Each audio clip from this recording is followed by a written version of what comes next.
The mighty guardian, Arudicus Arsenosa, is not the kind of echo too warm to crowds. The lioness favors the strong, the unyielding, and the battle-hardened. Only those she deems worthy will find her arms welcoming. But she is still an echo and can't talk.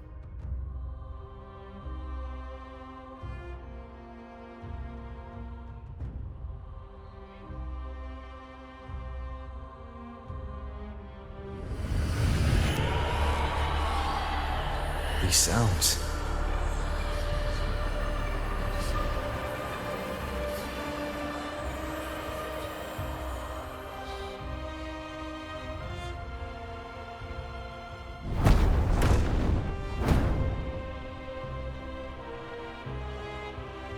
What is it? Did you feel something just now? I only heard strange sounds. Tell me, what direction did the lioness just look toward? The Veil of Glory. It's where all heroes, blessed by the glory forged in iron and fire, find their rest. But on the long path of hunting, many died with their bodies missing. Only their weapons returned. Arsenosa's frequency is woven from the cries of souls in battle. The battered weapons still carry the will of their former masters, whispering the deeds left undone. To touch such weapons is a rite of great importance for those who claim glory in the great Aegon and receive the lioness's blessing. Hearing the voices of our ancestors by Arsenosa's side is a great source of strength for Septimontians.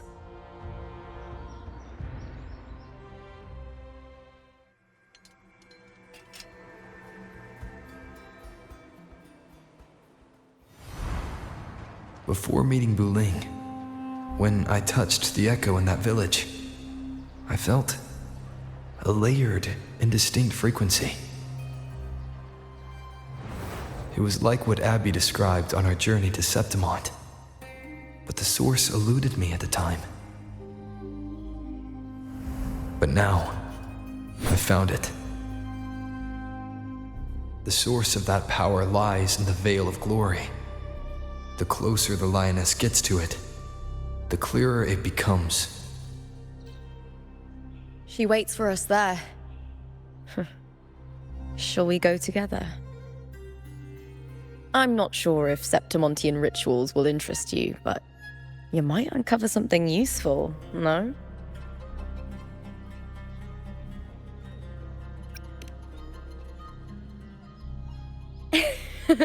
Perfect. Let's head out.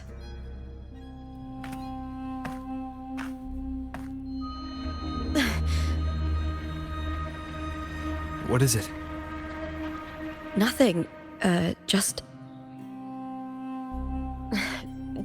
a dizzy spell. Overexcitement after the win. Or something. Anyway, it's no matter. Let's continue.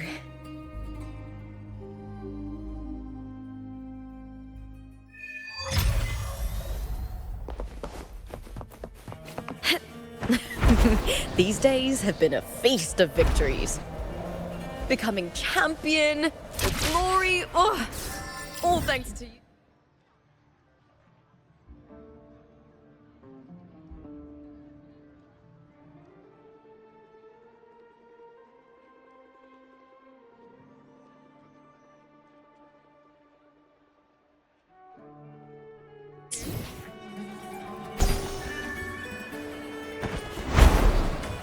Winds of the wild.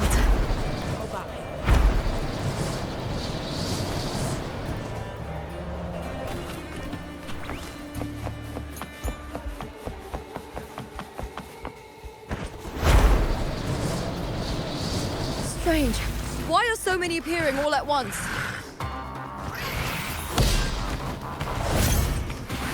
Face me, coward! I smell fear. Hey!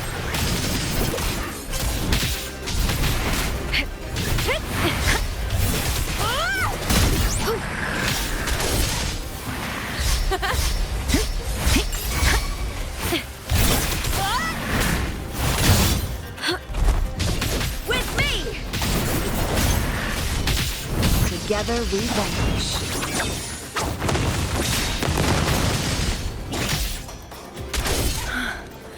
I thought tacit discords didn't usually appear around the border mountains. These tacit discords didn't gather from the surroundings. It's more like they spawned from thin air. Look.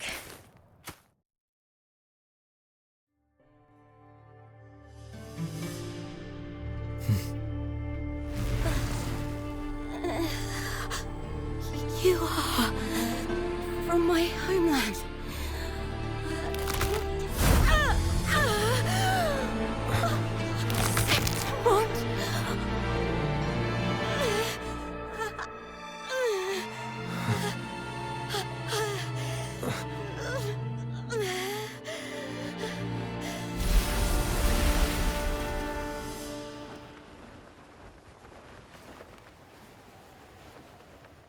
That girl just now, that was Mia. The closer to the Veil of Glory, the more the normal world and the anomaly overlap. Whatever lies ahead must be the key to all of this. I need to rethink everything. Septimont, Lupa, Cardathia, Mia, the Lioness of Glory. All of it.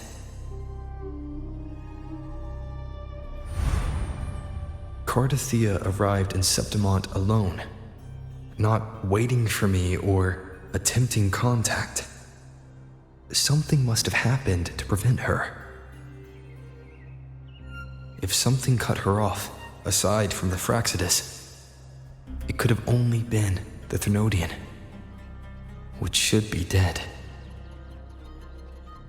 But Septimont holds no faith in the Sentinel, and the Thermodian was never able to establish influence here. Maybe it's not that simple. The Thermodian controls the minds of its followers through their faith. Mia is a Ragunese, and likely a follower of the Order of the Deep. If the Veil of Glory is an important rite for champions, perhaps Mia went there, and it was there she vanished. Her hysterics, hallucinations, and loss of control in the arena were signs of the Thermodian's corruption. Verlova once said, "The closer one stands to the protagonist, the greater their influence over the tale." In this great Aegon, Lupa is the protagonist. Years ago, it was Mia. Now, I'm seeing Mia's image flicker in and out throughout this journey. If the Mia I see is under the Thermodian's control, does that mean securing the protagonist role is key to its plan? When I first met Lupa, I sensed what felt like Cardathia's frequency on her. Later, I also felt the Thermodian's presence. Did they cross paths? If Cardathia is part of the story, the likelihood is high. Could Lupa have forgotten? Did they meet without realizing it? Or is she lying and already under the Thermodian's influence? Was Verlova telling the truth by saying Lupa would bring forth the dark tide? Or is she just another one of its victims?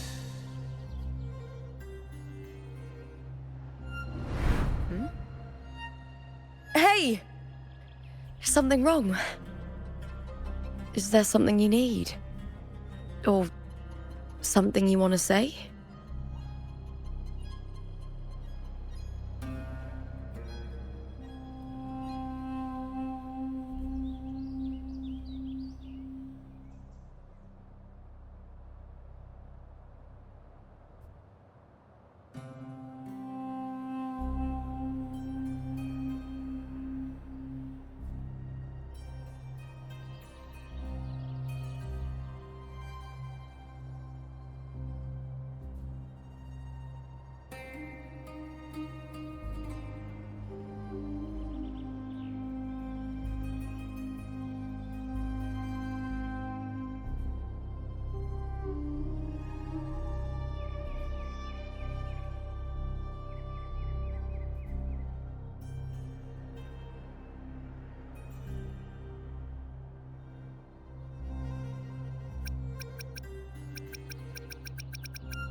I'm sorry. I don't recall crossing paths with Cartothea, but you could be right. I may have and just forgotten about it. These past days, there have been moments when I feel lost, forgetting what I was doing a heartbeat ago. I don't know if it's the Threnodian's work, but if something is wrong, and it's trying to twist my mind,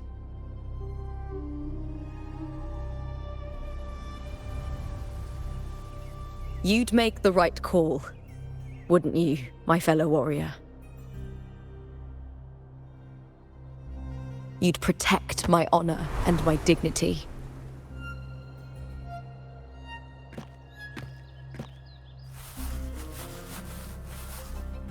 There's more at stake than that, Lupa. I've heard the Septimont saying, all for glory, fear no death. But sometimes living takes more courage than dying.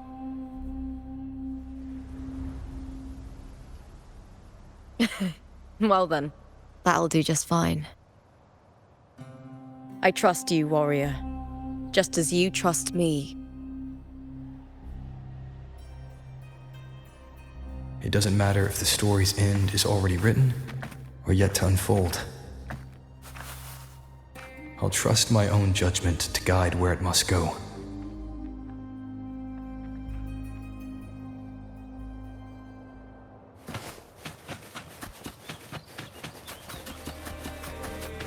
I hear cowering prey. With me!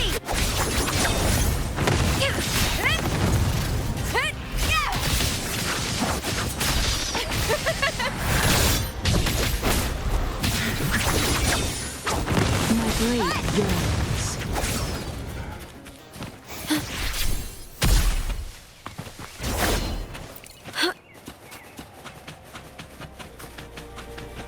Those blades, spears, and halberd embedded in the stone. They're the weapons of the fallen heroes. We have a tradition in Septimont. Touch them and listen to the whispers of those who once wielded them.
This is Hercules' sword. You remember the waters of the upper city, right? You were looking for Cartothea. Hercules was the one that the statue was based on. Ages ago, the dark tide bore down on Reganese, and Septimont didn't escape. Hercules was the son of the Ephor back then, and he led our warriors to face the Tacit Discords. He died in that cursed tide, his strength worn down to nothing. His sword was corrupted, but his followers still risked their lives to bring it back. In this land, intense emotions easily blend with other forces. The Lioness of Glory was born from the fiery passions of heroes, so she holds sway over their weapons. Back then, this sword was growing more sinister due to the corruption.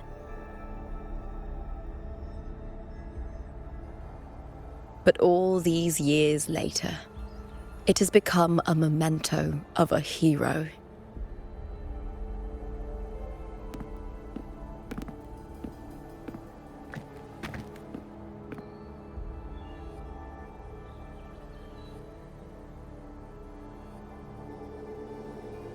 I feel something strong and pulsing in the direction the blade is pointing. It's coming from underground. Is it inside the mountain itself? The frequency.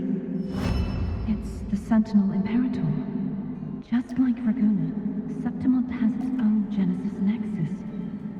That's why it seeks...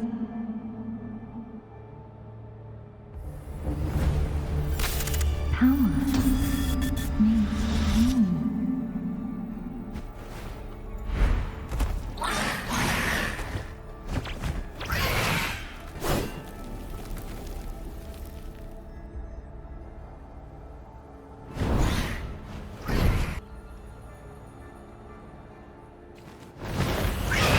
More tacit discord, just like last time. For a split second, the world shifted, just like it did when I saw Mia.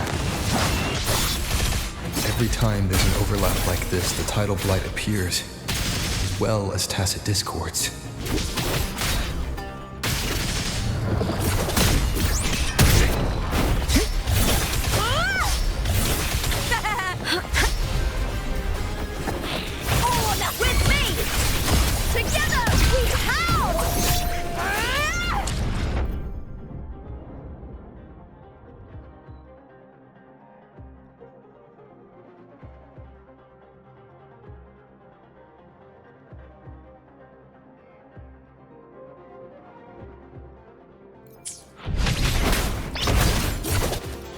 Lackluster.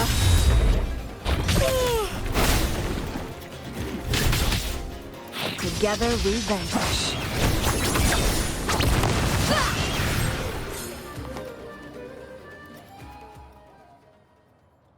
The tidal blight. It's an outgrowth of the dark tide itself. Why is it suddenly appearing like this? We'll clear it out first, then check if that sword is the source.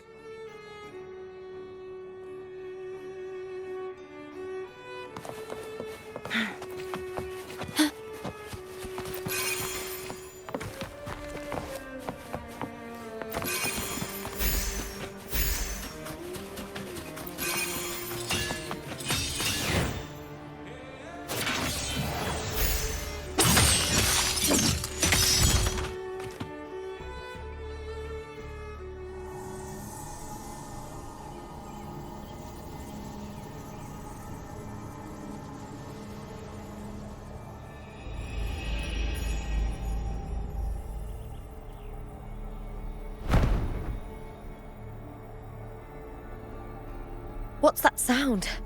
Come, we should check it out.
Lupa?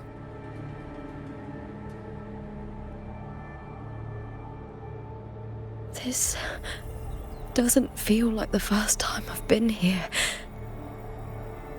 Let's go.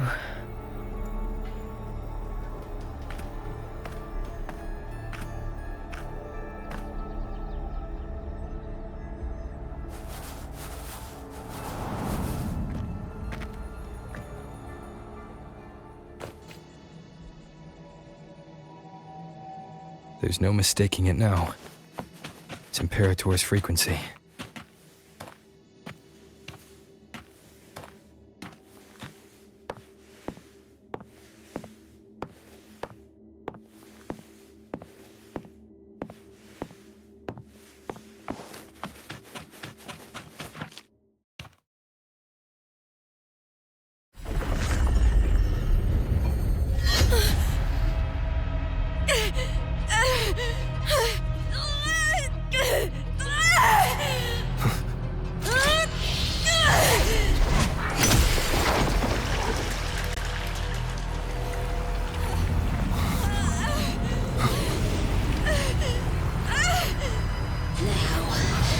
Thou carry the scent of Cardathea.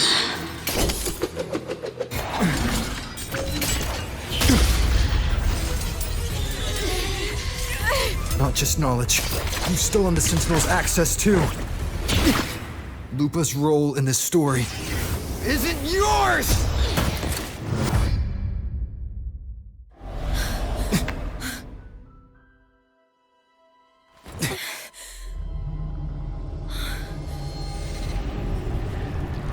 Is that Contender Mia? It's the Thenodian. Lupa, this is something only you can do. Tell me what I need to do. Read the script. Adapt as required. I believe in you, warrior. To lose our strength is the deepest fear of Septimontians. Pride hides the terror within. We fear no death, yet tremble before shame and failure. Did Domina Julia deceive me for this? I never got the chance to ask. The dark tide consumed all. Death took her, as it will take me. Today as yesterday, we weave time beneath the tide. Swim, swim, wretched yet lovely fish. Dream deeply in my fiction, on the stage of a repeating tale, waiting for the day thou shalt consume the world.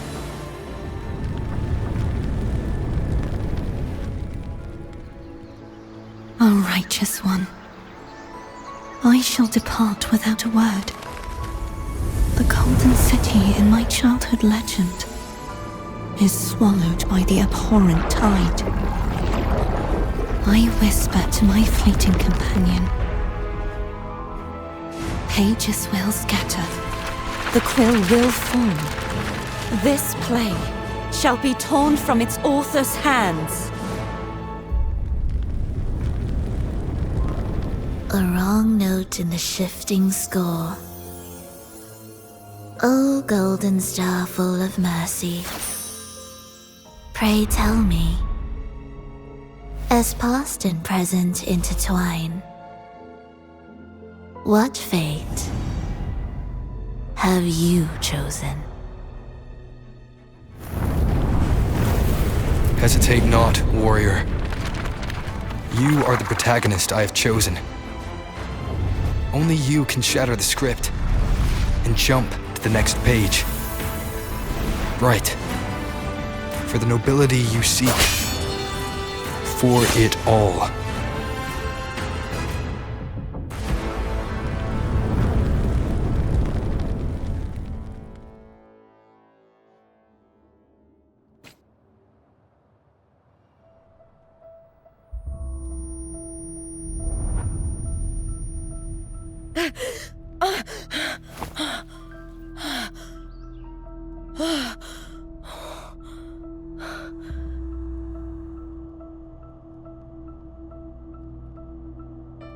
A dream? No. It couldn't.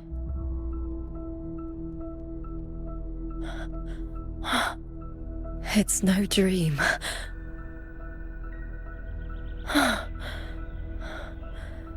I'm not alone. The warrior put the hope of change in my hands. This feels good. Not standing there alone on the champion's stage.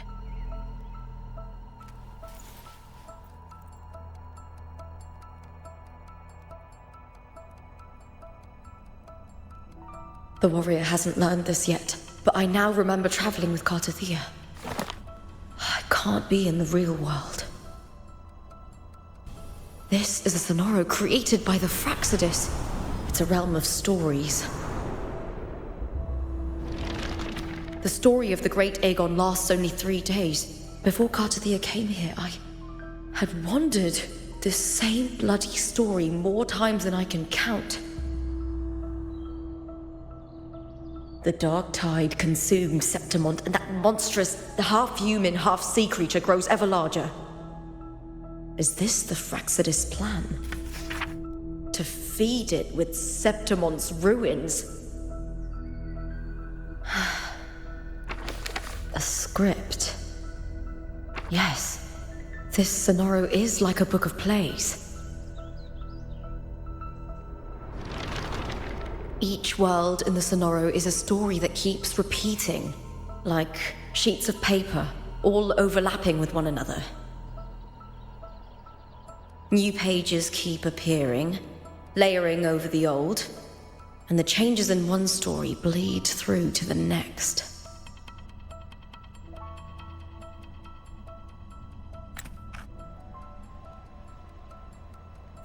After Cartathea's actions, Septimont, once destroyed by the dark tide, has begun to return to normal in the story where the warrior arrived.